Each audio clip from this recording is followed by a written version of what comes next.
First group ఏంటండి? Committed group. స్థిరపరచబడిన వారు దేవుని కొరకు ఎక్కడికైనా నిలబడతారు, ఎక్కడికైనా పోతారు.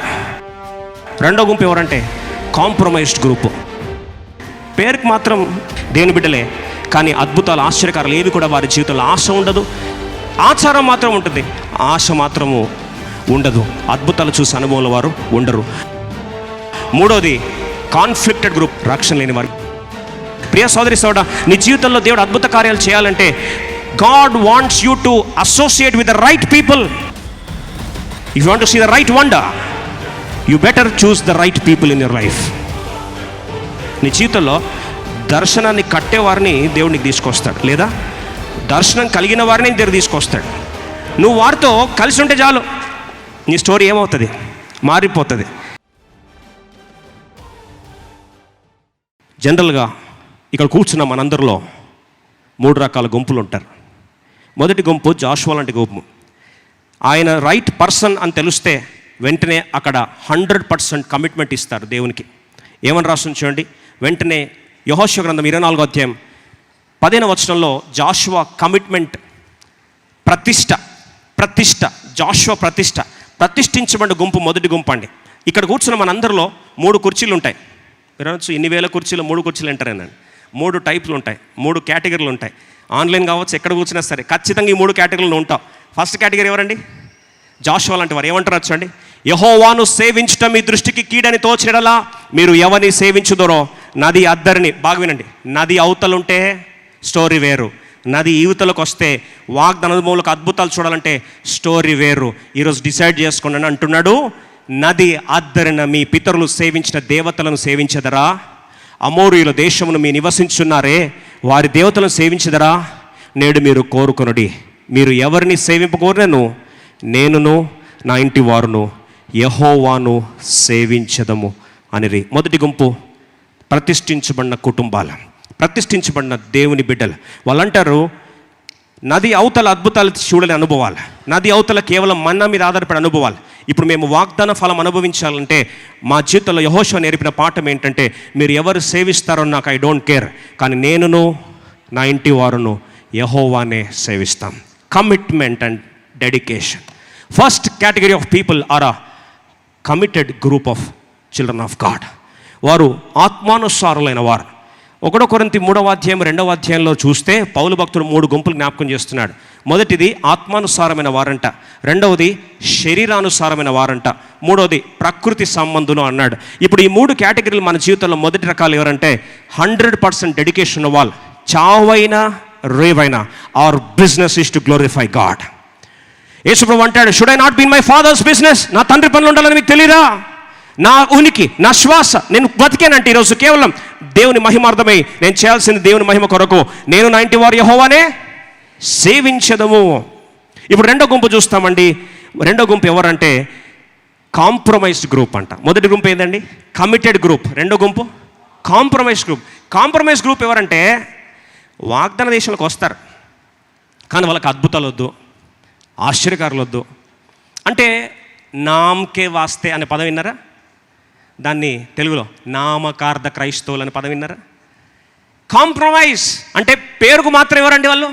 దేవుని బిడ్డలు, కానీ శక్తి ఉండదు, అద్భుతాలు చూడరు, కేవలము శరీరానుసారులుగా కార్నల్ పీపుల్గా ఉంటారు. వారికి శరీరమే ఆస్పదం. వారు ఏం చేసినా సరే శరీరంను ఆధారం చేసుకునే చేస్తూ ఉంటారు. ఇది రెండో గుంపు అంట. మూడో గుంపు కాన్ఫ్లిక్టెడ్ గ్రూప్. ఫస్ట్ గ్రూప్ ఏంటండి? Committed group. Second group compromised group, రాజీపడ్డ కుటుంబాలు. మూడోది కాన్ఫ్లిక్టెడ్ గ్రూప్. అంటే వారికి ఏం అర్థం కాక, ఏం చేయాలో తోచక, రక్షణ ఉండదు. ఆదివారం మందిరంగా పోవాలంటే కనీసం రెండో గుంపు వాళ్ళు అటెండెన్స్ కన్నా వస్తారు. ఈ మూడో గుంపు వాళ్ళకి సండే అంటే వారికి ఆ రోజు హాలిడే, ఉదయకాలం లేటుగా లేచే డే, బట్టలు ఉతుక్కునే డే, లేకపోతే ఖాళీ కూర్చుంటే ఎక్కడన్నా బయటకు పోయి గల్ఫ్ ఆడే డే, లేకపోతే టైంపాస్ కొరకు బాగా కూర్చొని అన్ని టీవీ ఛానల్స్ గెలికే డేలాగా మార్చుకుంటారు. రక్షణ అంటే లేదు, దేవుడు అంటే లేదు, దేవుని పరిచయం అంటే లేదు, దేవుని మందిరం అంటే ఆశ లేదు. ఒక్క మాటలో అసలు పరలోకం అంటే అన్ని దారులు ఒకటే అండి. నదీనాం సాగరోగతి, ఏ దారి పట్టుకుని ఒకటే దారికి పోతుంది, ఎక్కడ ఏ ప్రాంతం పట్టుకుని అన్ని దేవుళ్ళు ఒకటే, అంతా ఒకటే, పరలోకంకి ఎవడైనా పోతాడు, అసలు దేవుడే లేడు అని కొన్నిసార్లు కన్ఫ్యూజ్ అయిపోయి కాన్ఫ్లిక్ట్లోకి వెళ్ళిపోయి ఏం చేస్తారు కూడా తోచని పరిస్థితి. ఇది ఎన్నో గుంపు అండి? మూడో గుంపు. ఇశ్రాయేల్ ప్రజల్లో కూడా 3 రకాల ప్రజలు ఉన్నారంట. మొదటి గుంపు ఎవరంటే కమిటెడ్ గ్రూప్. దేవుని కొరకు ఏం చేస్తారండి? స్థిరపరచబడిన వారు. దేవుని కొరకు ఎక్కడికైనా నిలబడతారు, ఎక్కడికైనా పోతారు. రెండో గుంపు ఎవరంటే కాంప్రమైజ్డ్ గ్రూపు. పేరుకి మాత్రం ఇశ్రాయేలీలే, దేవుని బిడ్డలే, కానీ అద్భుతాలు ఆశ్చర్యకారాలు ఏవి కూడా వారి జీవితంలో ఆశ ఉండదు. ఆచారం మాత్రం ఉంటుంది, ఆశ మాత్రము ఉండదు. అద్భుతాలు చూసి అనుభవంలో వారు ఉండరు. మూడో గుంపు ఎవరు తెలుసా అండి? రక్షణ లేని వారు. మీరు అనొచ్చు, అసలు రక్షణ లేని వారు వాగ్దానానికి ఎలా వెళ్ళారండి అంటే బైబిల్ సెలవిస్తుంది, వారితో పాటు మిశ్రిత జనాంగము కూడా వారితో పాటు ఏం చేస్తారంట అండి? బయటకు వచ్చారంట. మిశ్రిత జనాంగము, మిక్స్డ్ మల్టిట్యూడ్ అంటారు. ఈ మిశ్రిత జనాంగం వచ్చి వారికి ఏమీ అన్ని కన్ఫ్యూజ్డే, అన్నిట్లో కొట్టుకోపోయే ఆచరణలోకి వెళ్ళిపోయిన పరిస్థితులు ఉన్నారు. ప్రియ సోదరి సోదరా, యెహోషువ నాయకత్వంలో ఉంటే, ఒకవేళ కమిటెడ్ గ్రూప్ ఉంటే నీ బిడ్డలు వచ్చేసరికి ఏమవుతారో తెలుసా? న్యాయాధిపతులు 2వ అధ్యాయము 23వ వచనం రాస్తుంది, అక్కడ కమిటెడ్ గ్రూప్లో ఉన్న జాషువా వెళ్ళిపోయిన వెంటనే అందుకు యెహోవా ఆ జనములను యెహోషువ చేతికి అప్పగింపకయు శీఘ్రముగా వెళ్ళగొట్టకయు మాని వారిని ఉండనిచ్చెను. జాషువా అద్భుతాలు ఏవి కూడా ఆ రెండో గుంపు చూడలేదంటండి. కాంప్రమైజ్డ్ గ్రూప్ చూడలేదండి. ఇంకా కాన్ఫ్లిక్ట్ గ్రూప్కి వస్తారా? ఇంకా అసలు అనుభవంలోకి లేని వారిగా సమస్తమును కోల్పోయిన నష్టపోయిన బిడ్డలుగా మిగిలిపోయారు. Be careful, this is what will happen with your family if you do not take a stand. Joshua ఉన్నంత వరకు, కమిట్మెంట్ ఉన్నంత వరకు, ప్రతిష్ట ఉన్నంత వరకు అద్భుతాలు అద్భుతాలు అద్భుతాలు. జాషువా వెళ్ళిపోయిన తర్వాత వాగ్దాన ఫలం వారు చూడలేదు. Compromise group can never see the fulfillment of the promise of God. Conflict group cannot even have the power of God. They are not even a saved group. రక్షించబడిన గుంపు కానే కాదు. ఇప్పుడు దేవుడు యెహోషువకి ఎవరిని ఏర్పరిచాడంటే యేసుప్రభుని ఏర్పరిచాడు. ఇశ్రాయేల్ ప్రజలకు ఎవరిని ఏర్పరిచాడు? యెహోషువని ఏర్పరిచాడు. ప్రియ సోదరి సోదరా, నీ జీవితంలో దేవుడు అద్భుత కార్యాలు చేయాలంటే God wants you to associate with the right people. ఒక మాట జ్ఞాపకం చేయాలని ఆశపడుతున్నా. యెహోషువ కాకుండా వారు మోషేతో అసోసియేట్ అవుతామంటే Moses cannot take them to the promised land. మోషే వారికి ఎప్పుడు కూడా వాగ్దాన దేశానికి తీసుకొని పోలేడు. మళ్ళీ చాలామంది దేవుని మందిరానికి వస్తారు, కానీ నిజమైన అభిషక్తులతో దర్శనం ఉన్న వారితో మనం చాలాసార్లు అసోసియేట్ కాం, వారితో మనము దగ్గర కలిసి ఉండడానికి ఇష్టపడం. చూడండి, యెహోషువతో వారు కలిసి ఉన్నారంటే అర్థం ఏంటంటే యెహోషువకు ఒక దర్శనం ఉంది. ఎందుకంటే దేవుడు ఎలా వారు నడిపించాడో ఎవరితో మాట్లాడుతున్నాడు? యెహోషువతో మాట్లాడుతున్నాడు. ఎలా మాట్లాడుతున్నాడు? అయ్యా, యెరికో గోడలు ఎలా కూల్చాలి, అలాగే యోర్దాను ఎలా చీలుతుంది, యాజకులు మందసాన్ని పట్టుకోవాలి, వారి అరికాలు వచ్చి దేన్ని నీళ్లను తాకాలి, తాకినప్పుడు యోర్దాన్ అది ఏమవుతుంది? పాయలుగా చీలుతుంది. అలాగే యెరికో గోడలు కూలాలి అంటే ఆ యెరికో చుట్టూ బూరలు పట్టుకొని 6 రోజులు ఏం చేయాలి? తిరగాలి. 7వ రోజు ఎన్నిసార్లు తిరగాలి? 7 సార్లు తిరగాలి. ఇదంతా దేవుడు ఎవరికి చెప్పాడు? బిగ్గర చెప్పండి. యెహోషువకి చెప్పాడు. ఇప్పుడు వీరు ఎవరితో ఉండాలండి? గట్టి చెప్పండి అండి. యెహోషువతో ఉండాలి. If you want to see the right destiny, if you want to see the right wonder, you better choose the right people in your life. నీ జీవితంలో సరైన వారిని నువ్వు ఏం చేయాలి? ఏర్పరచుకోవాలి. Let me tell you this, God has a way of introducing dream builders in your life. నీ జీవితంలో దర్శనాన్ని కట్టేవారిని దేవుడికి తీసుకొస్తాడు, లేదా దర్శనం కలిగిన వారిని దేవుడు తీసుకొస్తాడు. నువ్వు వారితో కలిసి ఉంటే చాలు, నీ స్టోరీ ఏమవుతుంది? మారిపోతుంది. కానీ అందుకో బైబిల్ సెలవిస్తుంది చూడండి, జాషువా చాప్టర్ 4:14. యెహోషువ గ్రంథం 4వ అధ్యాయం 14వ వచనంలో దేవుడు ఇశ్రాయేల్ ప్రజలకి దర్శనము కాంపోజిట్గా దేవుడు ఎవరికి ఇచ్చాడు? జాషువాకి ఇచ్చాడు. అక్కడ రాయబడిన మాట చూడండి, ఆ దినమున యెహోవా ఇశ్రాయేలు అందరి ఎదుట యెహోషువను గొప్ప చేశాను గనుక వారు మోషేను గౌరవపరిచినట్లు అతని బ్రతుకు దినములన్నిటిను అతనిని గౌరవపరిచి. ఎవరిని గౌరవపరుస్తున్నారండి? ఎవరిని గౌరవపరుస్తున్నారు? జాషువాని. ఇప్పుడు దేవుడు ఎవరిని కనపరిచాడు? జాషువాని కనపరిచాడు. ప్రియ సోదరి సోదరా, నీ జీవితంలో నువ్వు రైట్ పీపుల్తో లేకపోతే, మళ్ళీ ఒకసారి జ్ఞాపకం చేస్తున్నా, దర్శనం ఉన్న వారితో నువ్వు లేకపోతే దర్శన అనుభవంలోకి నువ్వు ఎన్నటికీ వెళ్ళలేవు. If you do not associate with the right people in your life, you cannot end up in the right place. బైబిల్లో మీకు 100 కొలది ఉదాహరణలు ఇవ్వాలని మీకు ఆశపడుతున్నాను. అందుకు మచ్చుగా ఒక 7 అనుభవాలు, అద్భుత అనుభవాలు మీకు జ్ఞాపకం చేస్తాను. మరియా గర్భవతి అయిందా లేదా? యేసు ప్రభు తల్లి అయిన మరియా గర్భవతి అయిందా లేదా? ఒకసారి చేతండి. రైట్. వివాహం అయిన తర్వాత గర్భవతి అయిందా? వివాహం కాకముందు గర్భవతి అయిందా? త్వరగా చెప్పండి. కాకముందు. ఇప్పుడు ఇలాంటి సహోదరి ఒకవేళ తన ఫ్రెండ్స్ దగ్గరికి వెళ్తే ఫ్రెండ్స్ ఎంకరేజ్ చేస్తారా, డిస్కరేజ్ చేస్తారా? ఉన్నది చెప్పండి. కొన్ని ప్రాక్టికల్ పాయింట్స్ మాట్లాడుకుందాం. ఏందే అప్పుడే నీకేమైపోయింది, ప్రెగ్నెంట్ అయ్యావా అని, ఇది పరిశుద్ధాత్మ దేవుని వల్ల కలిగిందంటే ఆపు నీ సోది అంటారు. అంటారు లేదా? అంటారు లేదండి? ఇప్పుడు ఆమె ఎవరి దగ్గరికి వెళ్ళింది? లూకాసు వార్త 1వ అధ్యాయం 41వ వచనం. ఆమె ఎలిజబెత్ దగ్గరికి వెళ్ళి, బాగా వినండి. ఇప్పుడు యేసుప్రభు అడుగుజాడలు తల్లి అయిన మరియ విషయంలో ఎంత క్లియర్గా ఉన్నాయో మీరు చూడండి. అద్భుతాలు జరగాలి. యేసుప్రభు లాంటి అద్భుతము, బాప్తిస్మిచ్ యోహాన్ లాంటి అద్భుతము, స్త్రీ కనిన నరుల్లో ఇంత గొప్పవాడు ఎప్పుడు పుట్టలేదు, పుట్టబోడని చెప్పబడాలి అంటే, అలాంటి అద్భుతాలని కుటుంబంలో జరగాలి అంటే జాగ్రత్త వినండి. లూకాసు వార్త 1:41. ఎలిజబెత్ మరియ యొక్క వందన వచనమును వినగానే ఆమె గర్భములో శిశువు గంతులు వేసను. అంతటా ఎలిజబెత్ పరిశుద్ధాత్మ నిండుకున్నదై బిగ్గరగా ఇట్లా. బాగా వినండి. ఇప్పుడు ఎలిజబెత్ దగ్గరికి ఎవరు వచ్చారు? Maria. See, Mary chose the right person and Elizabeth chose the right person. అర్థమవుతుందా? రైట్ పర్సన్స్ ఇద్దరు కలిసేసరికి గర్భంలో అబార్ట్ అవ్వాల్సిన శిశువు ఇప్పుడు డాన్స్ చేస్తున్నట్ట లోపల. గర్భము అంతర్ధానం అవ్వాల్సిన బిడ్డ లోపల, వృద్ధాప్యంలో కన్న బిడ్డ, అబార్ట్ అవ్వాల్సిన బిడ్డ, అబార్షన్ కూడా వెళ్ళాల్సిన బిడ్డ లోపల బాప్తిసం యోహాన్ ఏం చేస్తున్నట్ట? ఎలిజబెత్ మరియ యొక్క వందన వచనము రైట్ పర్సన్ వినగానే ఆమె గర్భంలో శిశువు గంతులు వేస్తున్నాడు. See, your dream should be leaping. నీ దర్శనము, నీ వాగ్దాన ఫలము ఎప్పుడు గంతులు వేస్తుందంటే, నీ జీవితంలో నువ్వు ఎవరితో ఉండాలి? గట్టి చెప్తారా? Right people. Right people matters. Right people with vision, dream builders. దర్శనాన్ని కట్టేవారు ఉండాలి, కానీ దర్శనాన్ని కూల్చేవారితో ఉండద్దు. ఎందుకు చెప్తున్నా ఈ మాట అంటే, you will not receive direct revolution from Jehovah Jireh. గతసారి మనం ఇదే ప్రాంతంలో జ్ఞాపకం చేసుకుంటూ వచ్చాం. యెహోవా ఈరే అని దేవుడు లైఫ్ టైంలో వాగ్దానం ఇచ్చాడు. యెహోవా ఈరే అంటే యెహోవా పర్వతం మీద ఆయనే చూసుకుంటాడండి. నీ అక్కర తీరుస్తాడు, నీ అవసరతలు తీరుస్తాడు, ఏం చేయాలో ఆలోచన ఇస్తాడు, రైట్ వనరులను తీసుకొచ్చి నీకు దేవుడు ఆవిష్కృతం చేస్తాడు. అవన్నీ జరగాలి అంటే దేవుడు డైరెక్ట్గా బ్లాంక్ చెక్ జెహోవా జైరా అని సైన్ చేసి గాల్లో వదలడు. నీ జీవితంలో ఒక సరైన వ్యక్తులను ఏం చేస్తాడు? నీకు పరిచయం చేస్తాడు. ఆ వ్యక్తులతో నువ్వు సహవాసం ఉంటావా, లేకపోతే మాకు అవసరం లేదని చెప్పి యెహోషువతో ఏందండి పని, మోషేకే చాతగాలి ఈయనేం చేస్తారని చెప్పి వదిలేస్తే వారి దర్శన ప్రాప్తి ఏమైందండి? గల్లంత అయిపోయేది. ఈరోజు చాలామంది చేసే పొరపాటు ఇదే. God introduces you to the right people. Let me tell you this, if right doors have to be open, you have to shut the wrong doors. సరైన వ్యక్తులు నీ జీవితంలో ఉండాలంటే, సరైన వ్యక్తులు కాని వారికి నువ్వు తలుపు వేయాలి, తలుపు ముయ్యాలి. ఇప్పుడు మరియ జీవితంలో సరైన వాళ్ళు కాని వాళ్ళు ఎవరండి? హేరోదు ఉన్నాడు.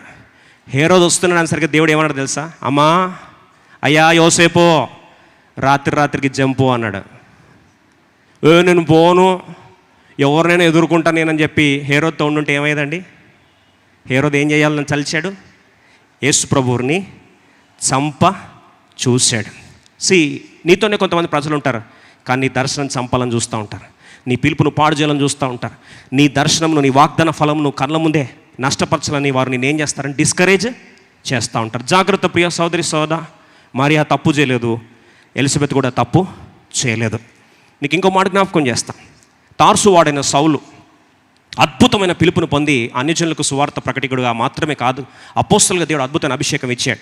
ఆయన జీవితంలో కళ్ళకు పొరలు ఉండిపోయినాయంట. దేవుడు దర్శించుకున్నాడు, కానీ పొరలు రావడానికి ఎవరి దగ్గర పంపించి? అపోస్తల కార్యం 9వ అధ్యాయం 17-18 చాలా ఉదాహరణ మీకు జ్ఞాపకం చేస్తున్నాను. ఎందుకంటే చూడండి, ఎప్పుడైతే సరైన ప్రజలతో ఉంటారో వారిని దర్శనాన్ని కడతారు, కొంతమంది దర్శనాన్ని నాశనం చేస్తారు. Are you with people who are dream builders or dream killers? దర్శనాన్ని చంపేవారుతున్న జాగ్రత్త. కాబట్టి నువ్వు ఎవరితో సహవాసం చేస్తున్నావు, ఎవరిని దేవుని జీవితంలో పంపిస్తున్నావు జాగ్రత్త. కొంతమందిని తలుపులేస్తాడు, కొంతమంది వెళ్ళగొడతాడు, అది నీ మేలు కొరకే. ఎందుకంటే వారిని దర్శనాన్ని, నీ పిలుపుని ఏం చేస్తారు? నాశనం చేస్తారని చెప్పి దేవునికి ముందే తెలిసి వారిని నీ జీవితంలో ఏం చేస్తారు? దేవుడు తొలగిస్తూ ఉంటాడు. చూడండి, ఆ మాట రాస్తుంది.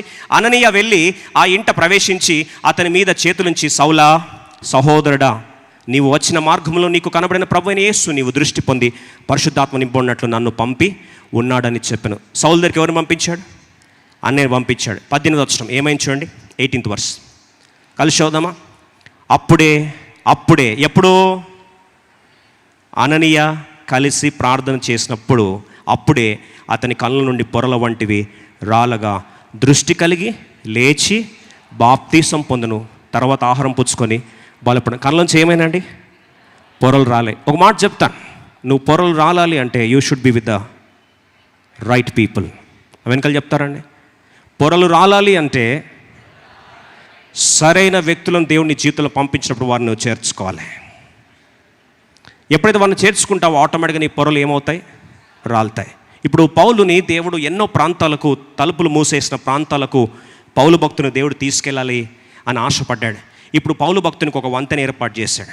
ఆ వంతెన పేరే బర్నబా. ఏం పేరండి? బర్నబా. ఆ బర్నబా ద్వారా ఎక్కడెక్కడ ప్రాంతాలకు పౌలు వెళ్ళలేడో ఆ ప్రాంతాలకు బ్రిడ్జ్గా మారాడు. ఎవరండి? బర్నబా. నీ జీవితంలో ఎలిజబెత్తు, మరియా, రెండవది అననీయ, సౌలు, మూడవది పౌలు, బర్నబా. నాలుగో వ్యక్తి మీకు జ్ఞాపకం చేస్తానండి. జీవితంలో కొన్నిసార్లు బయటంతా శ్రమలు, హృదయంలో భయం. బయటేమో సమస్యలు, హృదయంలో భయం. 2 కొరింథీ 7వ అధ్యాయం మంచి మాట, 5వ వచనం చదువుదామా. 2 Corinthians chapter 7 verse 5. Let's all read together quickly please. 2 కొరింథీ 7వ అధ్యాయం 5వ వచనం. మేము మాసిదోనియాకు వచ్చినప్పుడు మా శరీరము ఏమాత్రము విశ్రాంతి పొందలేదు, ఎటు పోయినను మాకు శ్రమయే కలిగెను, వెలుపట పోరాటాలు, లోపట భయములు ఉండెను. ఈరోజు ఇట్లాంటి పరిస్థితులు ఉన్నావా? వెలుపలేమో పోరాటం, లోపలేమో భయం. Deadly combination. వెలుపలేమో పోరాటాలు అంటండి, లోపలేమో భయం అంట. ఇంకెట్లుంటుందండి మనిషి పరిస్థితి? శ్రమ, కృంగుదల, కుప్పగూలిపోయిన వాతావరణం. ఏం జరిగింది? 6వ వచనం. ఇలాంటి పరిస్థితులు ఉన్నప్పుడు 6వ వచనంలో వారికి దేవుడు ఒక రైట్ పర్సన్ని పంపించాడు. ఆయనను దీనులను ఆదరించు దేవుడు తీతు రాక వలన మమ్మును ఆదరించు. ఎవరు పంపించాడు? టైటస్. మాసిదోనియా సంఘాన్ని ఆదరించడానికి వెలుపల పోరాటాలు, లోపల భయాలు.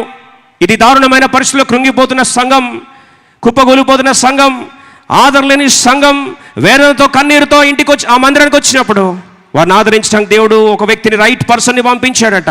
ఆయన పేరేంటండి? తీతు, టైటస్. ఈయన సంఘాన్ని ఆదరిస్తున్నాడు.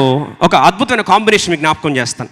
ఇప్పుడు నీకు ఆకలితో ఉన్నావు, గుండె బరువెక్కిపోయి ఉంది, భయాందోళన వార్తలతో దేవుని మందిరానికి వచ్చావు, బయటేమో శ్రమలలో కుక్కిరిసిపోయి ఉన్నావు, ఆ శ్రమల మధ్యలో కిక్కిరిసిపోయింది, మనసేమో భయాందోళన వార్తలతో వేదనతో చెంది ఉన్నావు. ఇప్పుడు ఆ మాసిదోనియా సంఘానికి దేవుడు ఎవరిని పంపించాడు? తీతుని పంపించాడు. ఈ తీతుకి ఏం జరిగింది? 6వ వచనం చదువుదాం. ఆయనను దీనిలను ఆదరించు దేవుడు తీతు రాక వలన మమ్మును ఆదరించెను. 7వ వచనం అందరం కలిసి చదువుదామా. తీతు రాక వలన మాత్రమే కాకుండా అతడు మీ అభిలాషను, మీ అంగలార్పును నా విషయమై మీకు కలిగిన అత్యాసక్తిని మాకు తెలుపుచు తాను మీ విషయమై పొందిన ఆదరణ వలన కూడా మమ్మును ఆదరించిన గనుక నేను మరి ఎక్కువగా బాబా. ఇప్పుడు పౌలు ఎక్కడో ఉన్నాడట, ఏదో బాధలో పడతా ఉంటే ఇప్పుడు పౌలుకి ఒక ఆదరకరమైన వార్త తీసుకొచ్చాడంట. ఏం వార్త తీసుకొచ్చాడంటే, పౌలు అనుకుంటున్నాడు నేను ఒంటరిని, నేను ఏకాకిని, నాకు ఎవరు లేరు, అయ్యో నన్ను ఎవరు చూసుకుంటారు, నా పట్ల కొంతమందికి కూడా ఆశ లేదే, భారం లేదే అని అదే రీతిలో కొరింథీ సంఘాన్ని ఏకిపారేశాడు. నేను మీ కొరకు ఇంత త్యాగం చేసుకుని మీరు నా కొరకు ఏం చేశారని చెప్పి ఇంత మాట్లాడుతూ ఉంటే అప్పుడు సడన్గా టైటస్ వచ్చాడంట. అయ్యా పౌలు భక్తుడా అని. ఏంటయ్యా అసలు నీకు తెలుసా అన్నాడు. ఏంటి? మాసిదోనియా సంఘానికి నువ్వంటే ప్రాణం. నిజంగా నేనంటే ప్రాణమా? చెప్పు, కొద్దిగా చెప్పు. అయ్యా నువ్వంటే ప్రాణమే కాదు, నీ కొరకు కన్నీటితో ఏడుస్తున్నారు, బాధపడుతున్నారు, నువ్వు రావాలని కోరుకుంటున్నారు. బాధ ఉన్నప్పుడు నేను ఓదార్చడానికి వెళ్తే వారు ప్రతిరోజు లేస్తే కూర్చుంటే ఎవరి గురించి మాట్లాడుతున్నారు? నీ గురించే మాట్లాడుతున్నారు, నీ గురించే బాధపడుతున్నారు, నీ గురించి భారంతో వేదనతో సమర్పించుకొని అయ్యా ఇగో కానుక తీసుకొచ్చారని చెప్పి తీతు తీసుకొచ్చి మాసిదోనియా సంఘ కానుకలు తీసుకొచ్చి ఎవరికి ఇచ్చాడండి? పౌలుకి ఇచ్చాడు. ఇప్పుడు పౌలు అంటాడు, అయ్యా ఆదరించు దేవుడు, దీనిలను ఆదరించు దేవుడు మీకు ఎవరిని పంపించాడు? తీతును పంపించాడు. అదే తీతు వచ్చి నన్ను కూడా ఏం చేస్తున్నాడు? ఆదరిస్తున్నాడు. You need to have encouragers. ఒక మాట జ్ఞాపకం చేస్తున్నా లైఫ్ టెంపుల్ కుటుంబాలకు, నిన్ను ఓదార్చడానికి చేత కాకపోతే, నిన్ను ధైర్యపరచడానికి చేత కాకపోతే, నిన్ను ప్రోత్సహించడము ఒకరికి చేత కాకపోతే పర్లేదు, కానీ నిరుత్సాహపరిచే వాళ్ళు ఉంటే వారి నుంచి నువ్వేం చేయాలి? దూరం వెళ్ళిపో. Don't be the people who discourage you. నిరుత్సాహపరిచే వారు ఉంటే నీ గమ్యస్థానాన్ని ఏం చేస్తారండి? వారు గల్లంతు చేస్తారు. ఇద్దరు ఉత్సాహపరిచారంటండి, యెహోషువ, కాలేబులు. మిగతా వారందరూ అన్నారంట, అమ్మో అది అందనంత ప్రాంతము, ఆ జనబాహులు ఉన్నారు, మనం వారికి ఏమవుతాము? మాంసం అయిపోతాము, మన బలం మన నుంచి ఏమైంది? వెళ్ళిపోయింది, అయ్యో ఇంకా విషాద ఛాయలు అలుముకున్నాయని చెప్పి అలాంటి మాటలు వినేసరికి మిగతా వారి విశ్వాసం అంతా ఏమైందండి? చల్లారిపోయి అందరూ వాగ్దాన దేశానికి వెళ్ళాల్సిన వారు 2 సంవత్సరాల్లో వాగ్దాన దేశం దగ్గరకు వచ్చారు. తిరిగి 38 సంవత్సరాల ఆలస్యం వారి జీవితంలో చోటు చేసుకుంది. Be careful dear brother and sister. Don't let dream killers kill your dream. తీతు వచ్చాడు, పౌలు యొక్క కృంగుదల నుంచి ఏం చేశాడండి? లేవనెత్తాడు. నువ్వు ఎక్కడ పోయినా సరే ప్రజలను ఏం చేయాలి? సాధ్యమైతే ఓదార్చు, చేత కాకపోతే నోరు మూసుకొని కూర్చో. కానీ ఉన్న విశ్వాసాన్ని, ఉన్న పరిచర్య దృక్పథాన్ని, ఉన్న ఆసక్తిని దయచేసి నువ్వు చంపొద్దు. Don't kill the desire and dreams of people.